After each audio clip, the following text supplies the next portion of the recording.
It's time, folks. It's time to shut it down, turn the tables, and lock her up. That's what I said.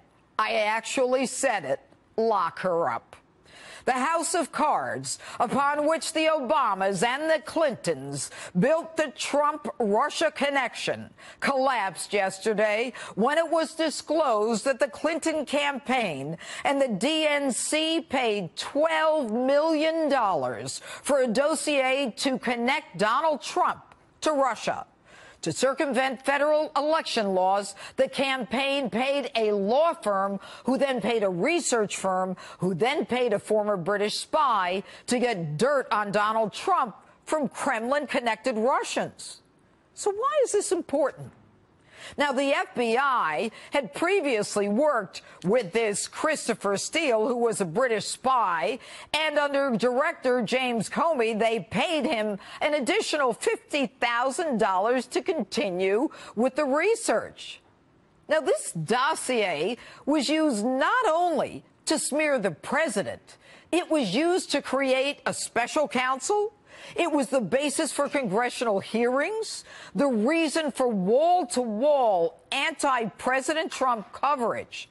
But in addition to that, the dossier was used as a predicate for further investigation, wiretaps, unmasking, and FISA warrants.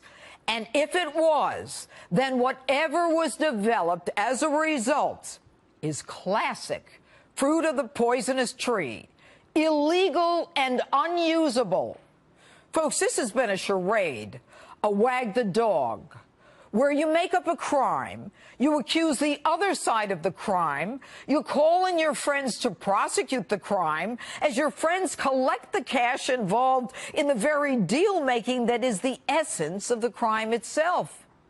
Now, last week, I told you in 2010, the Obama administration approved the sale of 1/5 of our uranium to Russia. As early as 2009, the FBI and the Department of Justice were investigating Russian extortion and bribery efforts to access our uranium. And yet the Obama administration, through its Committee for Foreign Investment, CFIUS, approves the sale. On that committee, Hillary Clinton, whose husband got $500,000. Hillary Clinton, whose foundation got $150 million. Eric Holder, whose Justice Department quietly disposed of that international racketeering case that was the genesis to access the uranium. Along with 7 other Obama appointees, virtually every one of them had connections to the Clinton Foundation. And when the Republican congressman questioned why would the United States be selling uranium or approving the sale that is used to create nuclear weapons to our enemy, the Republican congressmen were shut down, basically saying, don't worry about it. Starting Monday, this has to happen. Special counsel and former FBI Director Robert Mueller must be fired immediately. His role as head of the FBI during the uranium deal and the Russian extortion case, his friendship with Jim Comey, demand his firing. Deputy Attorney General Rod Rosenstein must be fired immediately. His appointment of his pal, Bob Mueller, who he knew was head of the FBI at the time of the uranium deal, as well as the underlying case itself, must go while he, Rod Rosenstein, oversaw the prosecution of the underlying extortion case. And Rosenstein's sanctimonious recommendation that Jeff Sessions recuse himself are grounds enough for him to go.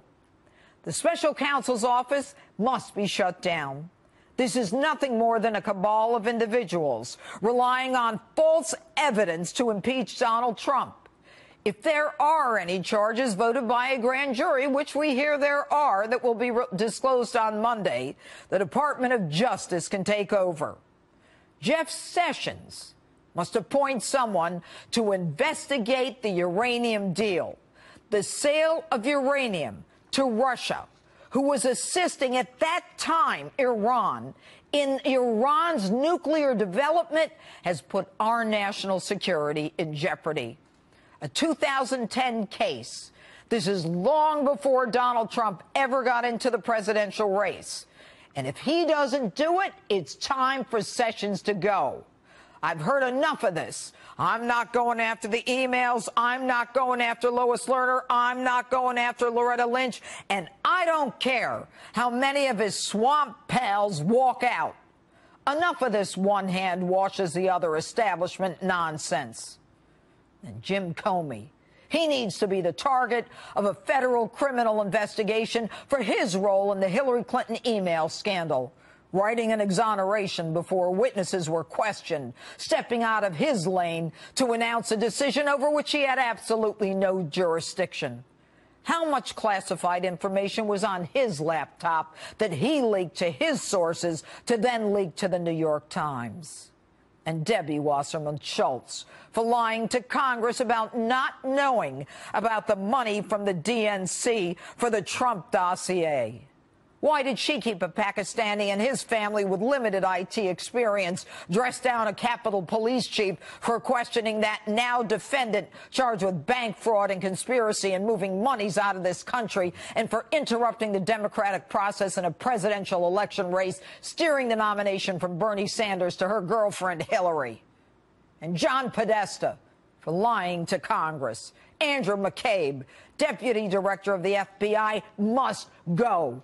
His wife, a congressional candidate running with Hillary in 2016, receives $765,000, which unused monies left over from the campaign she's allowed to pocket, which she got from Terrence McAuliffe, one of 5 directors of the Clinton Foundation.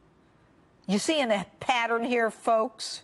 Is this how the dossier that the Clintons paid for got to the FBI, that they then continued to pay for? And finally, everyone on CFIUS who's connected to that Clinton Foundation and voted to approve the sale of our uranium to Russia, they need to be put under oath. What monies did they receive in return for their activities with the foundation? For the better part of the last year, this nation has been fractured as Clinton, Obama, the Democrats, sanctimonious Adam Schiff, arrogantly and indignantly accusing Donald Trump and his family of colluding with the Russians. The whole time, they were the ones lying. They were the ones making it up. They were the ones cutting the deals and collecting the cash. They knew it was a lie. They wrote the lie, they bought the lie, and they paid for the lie. And we're the fools that followed them down the path. This isn't about one defendant, one criminal, or one president. This is about our democracy. It's about law and order. It's about the republic. And it's time for the Republicans to step up to the plate, to man up and do their job or get the hell out. And that's my open. Tell me what you think on my Facebook page, Twitter, and on Instagram. #Judge Jeanine.